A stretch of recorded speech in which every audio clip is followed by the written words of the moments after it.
출애굽기 2장 말씀입니다.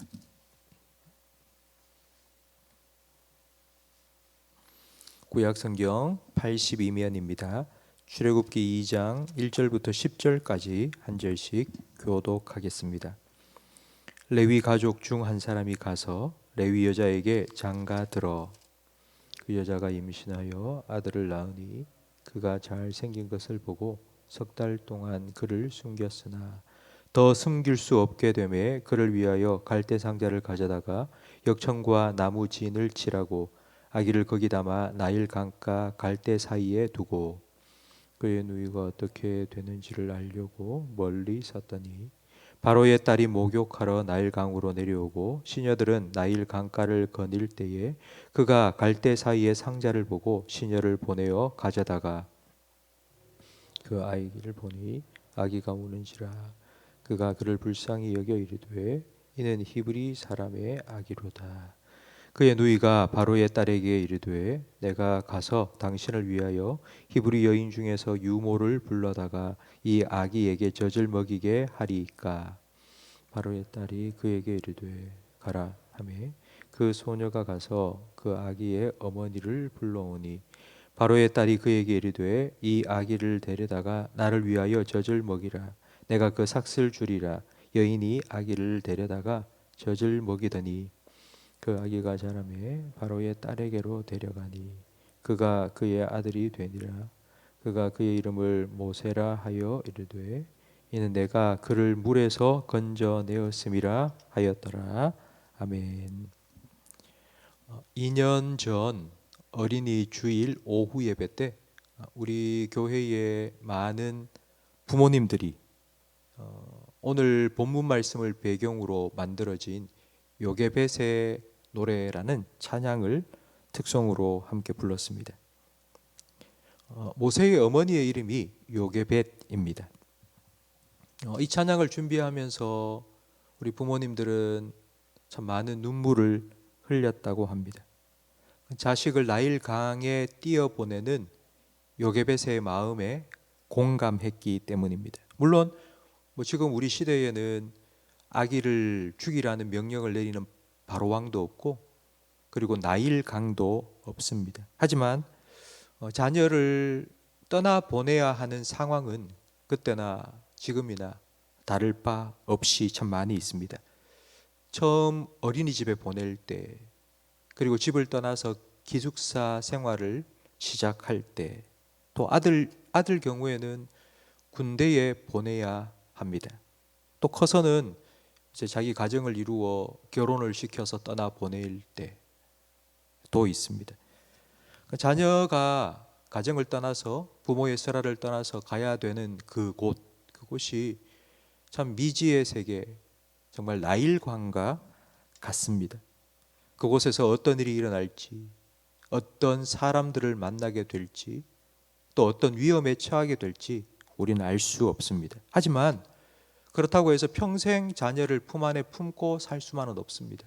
언젠가는 우리 품 안에서 떠나 보내야 합니다. 어차피 떠나 보내야 한다면 우리가 떠나 보내기 전에 잘 준비를 해서 보내야 되지 않겠습니까? 그럼 어떤 준비를 해야 될까요? 3절 말씀에 보니 더 이상 모세를 숨길 수 없게 되었습니다. 그래서 그를 위하여 갈대 상자를 가져다가 역청과 나무 진을 칠하고 아기를 거기 담아서 나일 강 갈대 사이에 두었습니다. 이 갈대 상자라는 이 히브리 단어가 테바입니다.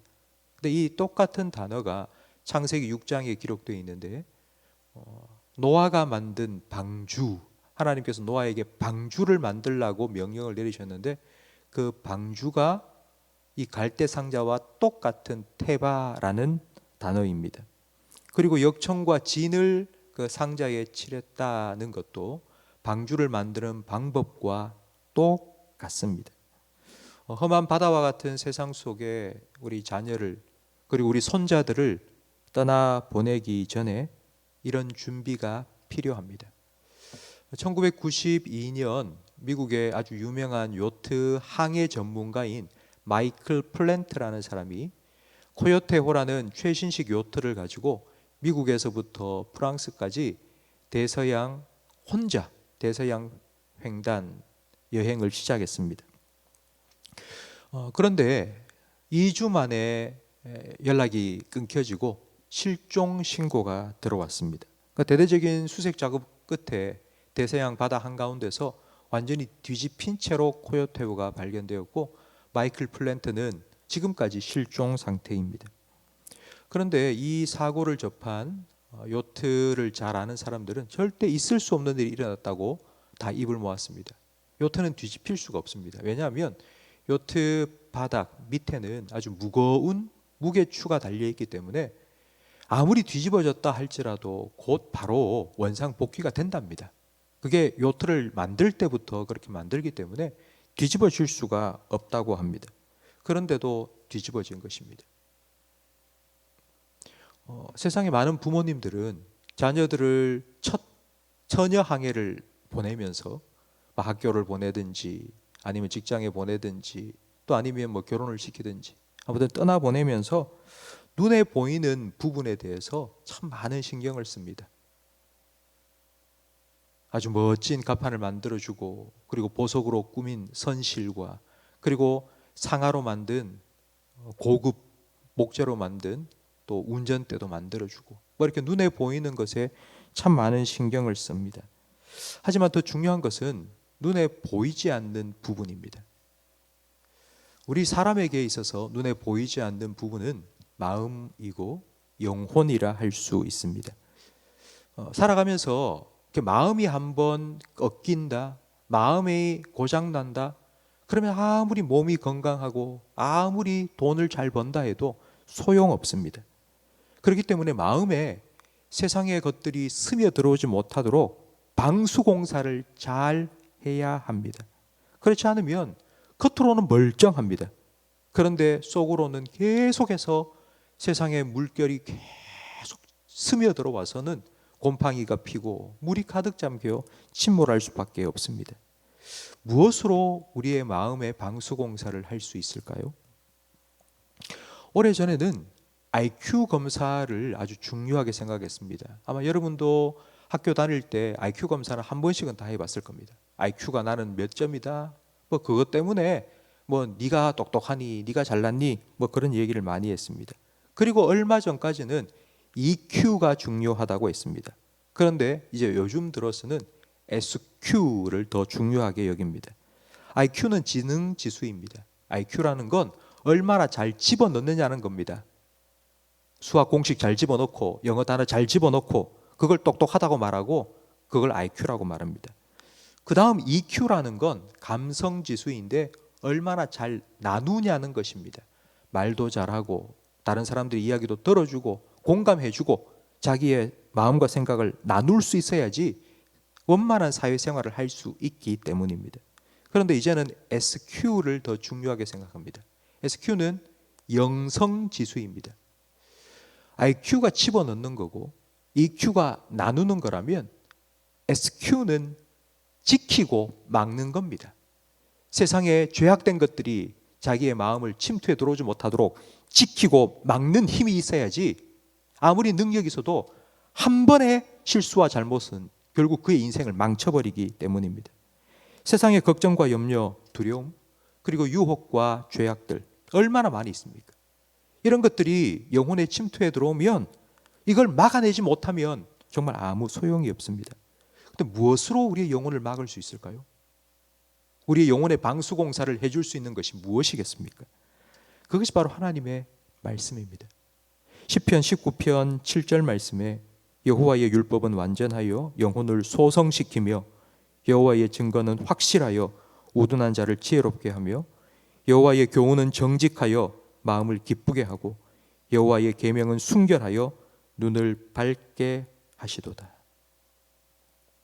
하나님의 말씀이 우리 영혼을 지켜줄 수 있습니다. 혹시 만에 하나라도 죄악된 것들이 영혼에 침투해 들어왔을 때에는 하나님의 말씀이 그걸 깨끗하게 수술해 줍니다. 하나님의 말씀은 살아있고 활력이 있어 좌우의 날선 어떤 검보다도 예리하여 우리의 혼과 영과 관절과 골수를 찔러 쪼갠다고 히브리서 4장 12절은 말씀하고 있습니다. 그러면 이 말씀에 우리 자녀를 맡겨야 됩니다. 우리가 평생 자녀를 따라다니면서 뒷바라지 해줄 수 없습니다. 우리 손자, 손녀들도 마찬가지입니다. 언젠가는 우리를 다 떠나게 될 것입니다. 부모를 떠난 그 시간이 하나님을 더 의지하고 하나님 말씀의 능력을 더욱 의지하는 그런 시간이 되기를 위해서 우리는 기도해 주어야 합니다. 여러분의 자녀가 50이든지 60살이든지 여러분의 자녀가 70살이 되었든지 간에 여러분 자녀를 위해서 기도해 주어야 합니다. 왜냐하면 부모보다 자녀를 더 사랑하는 사람이 없기 때문입니다. 그걸 다른 말로 하면 부모보다 자녀를 더 사랑하는 마음으로 기도해 줄 수 있는 사람이 이 세상에는 없기 때문입니다. 그래서 부모가 자녀를 위해서 기도해야 됩니다. 저는 정말 감사한 게 우리 교회에 많은 성도님들이 기도하는 엄마 모임에 참여하여서 자녀를 위해서 매일매일 기도하는 것 얼마나 감사한지 모릅니다. 이건 누가 대신해 줄 수 있는 것이 아니기 때문입니다. 기도하는 부모, 이건 하나님께서 우리에게 맡겨주신 너무나도 귀한 사명입니다. 성도 여러분, 우리가 2년 전 부모님들이 이 앞자리에 쭉 서서 함께 불렀던 오늘 본문 말씀을 배경으로 만든 요게벳의 노래, 그 가사를 제가 읽어드리고 마치겠습니다. 작은 갈대 상자, 물이 새지 않도록 역청과 나무 진을 칠하네. 어떤 마음이었을까? 그녀의 두 눈엔 눈물이 흐르고 흘러 동그란 눈으로 엄마를 보고 있는 아이와 입을 맞추고 상자를 덮고 강가에 띄우며 간절히 기도했겠지. 너의 삶의 참 주인, 너의 참 부모이신 하나님 그 손에 너의 삶을 맡긴다. 너의 삶의 참 주인, 너를 이끄시는 하나님, 그분께 너의 삶을 드린다.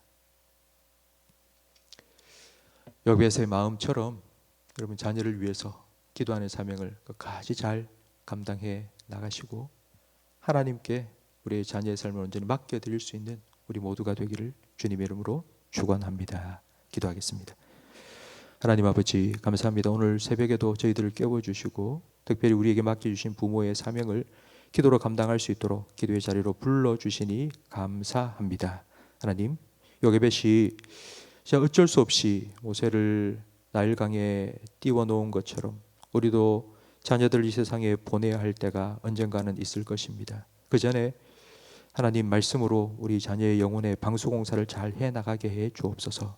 하나님께 맡겨드리고 주님의 말씀에 부탁드리오니 주님께서 말씀으로 우리 자녀들의 영혼을 지켜 주옵소서. 세상의 물결이 스며들지 못하도록 세상의 죄악된 유혹과 그 파도에 휩쓸려 떠내려가지 아니하도록 주님의 말씀으로 굳게 붙들어 주옵소서. 혹시 우리 부모님들 중에 힘들어하는 자녀들 때문에 눈물 흘리며 기도하고 있는 분이 있다면 하나님 이 시간을 통하여서 하나님 아버지의 마음을 더 깊이 깨달아 알아가게 해 주옵소서. 하나님 우리 기도에 응답하여 주시고 마침내 도우시는 하나님의 귀한 손길을 경험케 하시며 돕는 많은 사람들 주님께서 붙여주시고 만남의 복을 하나님 허락하여 주옵소서. 예수님 이름으로 기도합니다. 아멘. 하늘